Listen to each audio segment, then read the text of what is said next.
Hello, hello. Happy Thursday evening. It is 6 p.m. Eastern Time. Didn't make Monday. I was out of town with the family. We went to Disneyland. And last night I tried, but for some reason I had a couple of technical difficulties. And then, truth be told, adjusting the time switch, I was just tired. So I thought I'd come on tonight and kind of wrap up our month on nutrition. We've talked about nutrition all this month, and we've talked about a couple of things. And tonight, what I really wanted to do, is I'm setting up my notes here, really wanted to kind of bring everything together and talk about how many calories you need, each day, if you want to go that route, to lose weight or to gain weight. Because that is a lot of times, that's the main question that I get. How many calories do I need to eat? Or it's, hey, I'm in a caloric deficit, I'm not losing weight. What am I doing wrong? And that's normal, right? It's normal to have those questions. I'll tackle that second question real quick. And this may hurt some feelings or make you mad.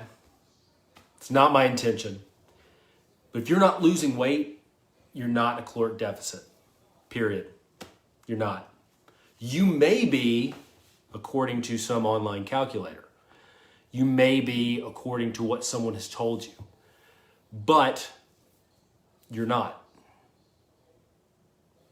Those calories that are estimated may just not be right for you. And most of those calculators are right for about half the population. They're not right for every single person, okay? Because there's a lot of other factors that come into play. But let me, just recap kind of what we've done this month. We talked about macros. We talked about what they were, fats, carbs, and protein. We talked about some myths. We talked about whether you want to eat breakfast or not. We talked about if carbs are bad or not. And then last week, we really focused on diet protocols. So what's the difference between being a vegan and a carnivore and eating keto? We talked about all of those. And tonight, again, like I said, I want to kind of bring it your goal body weight. Okay? Your goal body weight, whatever that is, multiply that by 12. Okay? So for me, I'm actually getting ready to do kind of an 8-week weight loss phase for myself. And I'm about 212 pounds approximately. And my goal is to get down to 200 by around the middle of May. So I'm going to take 200 times 12, okay? And that's going to give me the total number of calories that I'm going to shoot for in a day. For me, that'd be 2,400, okay? The next step is to find out how much protein you need to eat a day. If you're resistance training, which you should be, I want you to take that goal weight and eat 1 gram of protein per pound of that goal weight. So in the example for myself, it'd be 200 grams. For you, it might be less than that, okay? That makes it real easy to see. And most studies show that keeping protein high, especially when you're trying to lose some weight, okay, can help with hunger, can help with preserving your lean muscle mass, because that's what we want to do. We want to keep as much muscle mass as possible, especially as we get older. And as we get older, we need more protein, okay? So shoot for that 1 gram. Now, we had the 2,400 calories, or however many calories that you have. And again, I'm going to write all this all this in a post so you'll see it.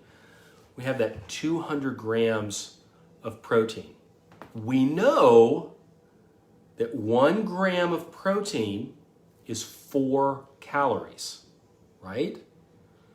So my 200 grams of protein is 800 calories. Okay?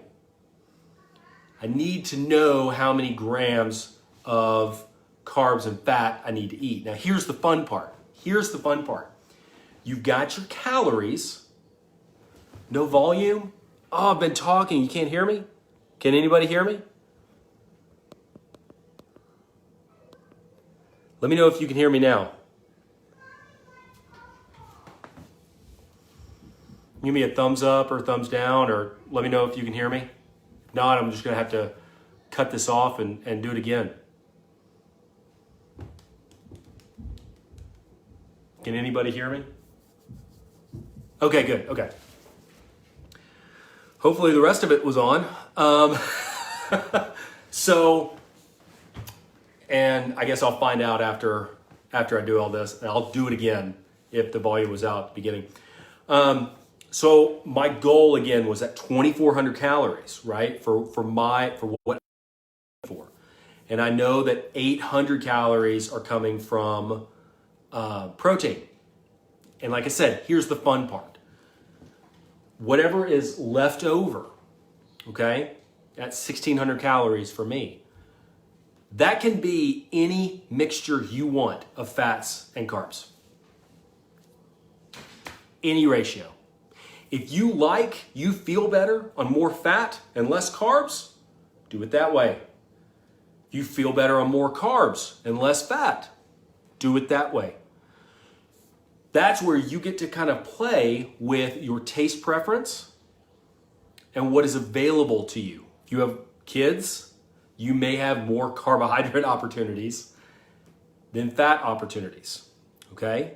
For myself, I try to shoot for, that leftover calories, I try to shoot for 60% fat, 40% carbohydrate. That works for me, okay? You get to play with that because most studies have shown that if you keep your calories where they need to be and your protein where it needs to be, where your carbs and fat are does not matter in relationship to losing weight. It just doesn't. I don't care what anybody tells you. That's what the actual science shows.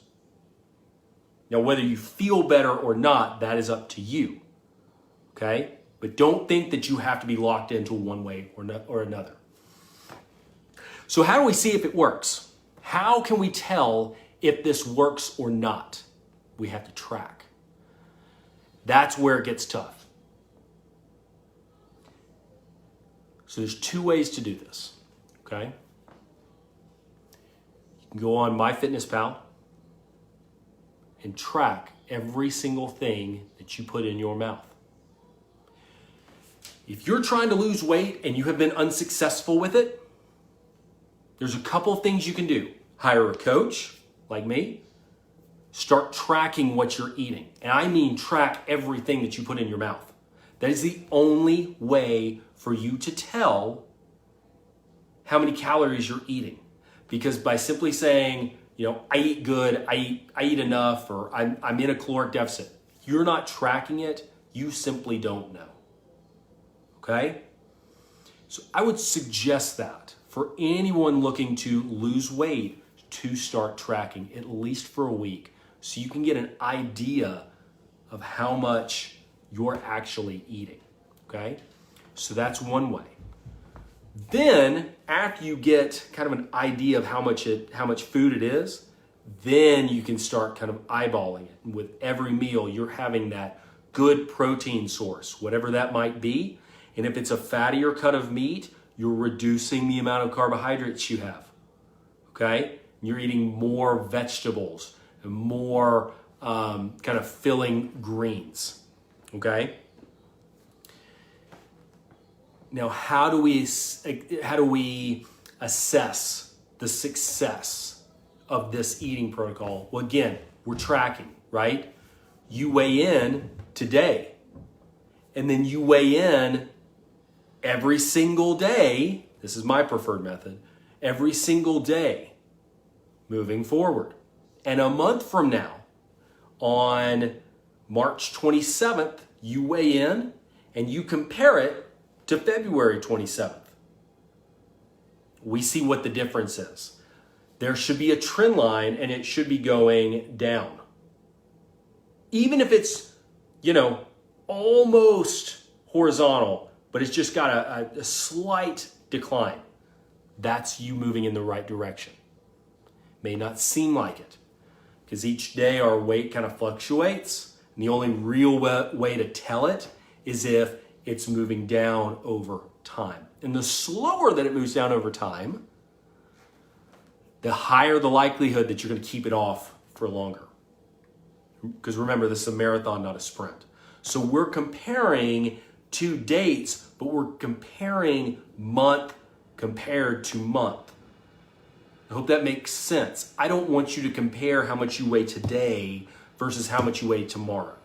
Unless you are a weight class athlete, okay? And if you are, there's a lot more things that you need to talk to, and I can get you in touch with some highly skilled nutrition coaches that work with people like you. You don't need to be comparing your weight today versus weight tomorrow at all. Don't do that. You can get in trouble. You can beat yourself up, and you can kind of set yourself up for failure doing that, okay? You need to compare weight today versus weight a month from now. So once we have that, if it's trending down, good. You are moving in the right direction, okay? If it is not trending down, you do it, you look at it, oh my gosh, I gained weight over this month, but I'm eating in a caloric deficit. Well, you weren't eating in a caloric deficit. And what we do is we take the total number of calories and we take about 50 calories away from that, okay? And we do it again. Because what you'll find, and you know this, if we lose too much weight too quickly, what happens? You end up rebounding later because you deprived yourself. I don't want you to deprive yourself, okay? So we take 50 calories off a little bit at a time so we can see if that works instead, okay? Now, if you're on the other end of the spectrum and you are eating for performance solely or trying to gain weight, I take my current weight, okay, and I multiply that by 13. That tends to work for me and most of the clients that I work with. And again, you're comparing month over month, so everything else is staying the same. Month over month, I might pull the protein down just a little bit. You don't need a full gram per pound, but it's not gonna hurt you. And we're comparing month to month. If I'm gaining maybe a pound a month, you're on the right track. You gain 10 pounds in a month, not all of that weight was good weight, so let's be careful. Over the course of time, and you may not fully appreciate this, it is much harder to gain good quality weight than lose weight. And I've been on both sides of the spectrum, and it is true.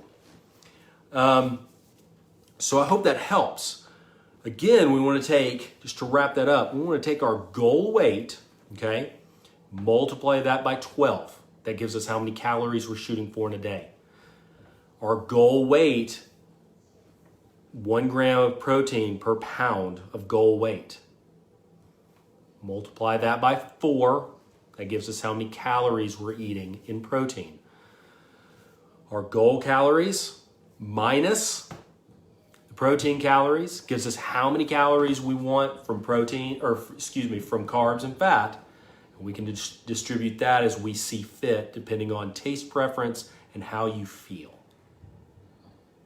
Monitor that month to month. And if you're seeing progress, keep going. If you're not seeing progress, we decrease by 50 to 100 calories at a time. 50 is preferred. Now, if you do all that and you're measuring, and I mean, let me back up. If you weigh yourself now and you're weighing every single day and you compare that month to month, okay? And you're not tracking your food every day, you're going to have a hard time knowing where to go if you're not making progress. It's very easy, and it's easier said than done. Trust me, I understand. But it is very easy to use ketchup, for example, and squirt out a lot of calories worth of ketchup. Or peanut butter. Peanut butter is a wonderful food if you can tolerate it, but it has a ton of calories. If you are not weighing it and actually measuring, it can be difficult. So it's a good idea to track your food at least for a week to see how well you're doing. And if at the end of the month you're not tracking and you don't make progress, we may need to start tracking a little bit more often. Okay? So I hope that has helped. Like I said, I will type all of this up and put it in a post so you can see it, but I wanted to explain it. And hopefully the audio worked for the beginning. Sorry, Zach. If you've got questions, I'll stay on here. I'm actually getting ready to go make dinner for myself and my family. We're having breakfast for dinner tonight. Eggs. And what else will we have? We'll have biscuits. Because kids have to have biscuits. May do some sausage. I've got that, but mainly just eggs, side of veggies, and go from there. But had another interesting question that came in. April asked a question this week. We hear this thought, we always need to eat more fruits and vegetables, right? But what are the good ones to eat? Which ones should we be eating and which ones shouldn't we be eating? I say eat them all, okay? Eat them all. You'll never hear me tell you to not eat any kind of fruits and vegetables, okay? There's a couple things to watch out for, okay? You definitely don't want to eat bananas right before, no, I'm just kidding. Eat them anytime you want to. If you can't handle a certain food or you don't like it, obviously don't eat it, right? But you're not gonna get into any kind of bad negative territory by eating extra fruit and vegetables, okay? So eat them all. Try them in different things. Eat them all the time. It's great. The only times I probably would shy away from fruit is if it's deep fried, if it's frozen and covered in chocolate. Those are the times you don't want to eat a lot of fruit. But other than that, throw them on everything. Eat them all the time. Okay? You will not. Eating too many fruits and vegetables will not be your problem. It will never be your problem. I promise you. Anybody who says that too many fruits are why they're gaining too much weight, probably aren't tracking their calories, or their other calories are out of whack. Now, Barbara, I'm not saying they don't taste good. They're delicious. They're absolutely delicious. And, that's a really good point. So if you're tracking your calories, okay, and you've got, like me, for example, I've got that 1,600 calories. And technically, it'll be a little bit more, but because I've got a little bit more muscle mass, but don't worry about that, 1,600. I can play with my amount of calories a little bit, okay, to my taste preference. So if I know that I've got maybe a function that I'm going to, and I may have a beer or two, or maybe a gin and tonic, which I love, if you're thinking about gifts. If I know I'm gonna have something like that, then I can adjust my calories the rest of the day. so that I know I can have at least one, and I know that somebody else will be pouring it, so I may err on the side of knowing I'm going to have more calories at that nighttime meal, if that makes sense, okay? So doing it this way and not locking in to exactly this amount every day, I've got to have only 35.23 grams of whatever, gives you a little bit more freedom. Now, I will say, if you're planning on competing, again, in a weight class sport where performance is key, depending on what the activity is, may have to manipulate carbs and fat a little bit more. If you are planning on getting on stage in a bodybuilding show, may have to manipulate those carbs and fats a little bit more. Okay? This advice doesn't necessarily pertain to either of those two endeavors. Okay? So keep that in mind. For the rest of us who are really just trying to look good, feel good, maximize health, keeping the protein high with the calories, and then kind of letting your carbs and fat fall where they may, is usually going to be the best bet. Diabetics, of course, you need to concentrate on what you need to concentrate on. So definitely keep that in mind. So I'm happy to answer more questions. I thought those were a couple of good ones. I'll go ahead and say in March, we're going to start talking about movement. That's going to be the overarching theme. We're moving back to Mondays. We're going to talk about what it actually is, what constitutes movement, okay? Why lifting weights is sometimes better than cardio and sometimes not. We're going to talk about how often you should be doing certain types of movements. Maybe why yoga isn't always what it's cracked up to be, but it can be good. And how often you should change things up. And why maybe you shouldn't ever change anything up. But that's going to be the topic of March. And then in April, get ready, we're talking about supplements. My favorite. We're going to talk about fat burners and caffeine, creatine, protein powders, and other wonderful ways to waste all your money. So again, I hope this has helped. We're going to get back to Mondays. Let's see, any other questions coming in? Check the computer. Sometimes it's hard to see on my phone if there are actually questions coming in, or I don't always see them until after I post this. Mondays. Let's see, any other questions coming in? Check the computer. Sometimes it's hard to see. I'm listening to myself. Let's not do that. That's weird. Almost feels like Inception, if you've seen that movie. So oftentimes, I'll keep talking just a little bit in case anybody's got questions. I'll kind of let this go a little bit. It's hard to get that amount of protein in, right?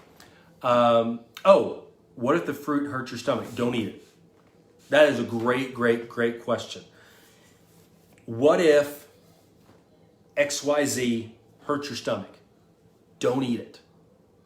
Don't eat or drink or do anything that hurts, right? That's one of the reasons why some elimination diets work so well, is because they remove things and slowly add them back in so you can tell what hurts and what doesn't. But yeah, if you feel yourself, that's a great question, and not just because we're related.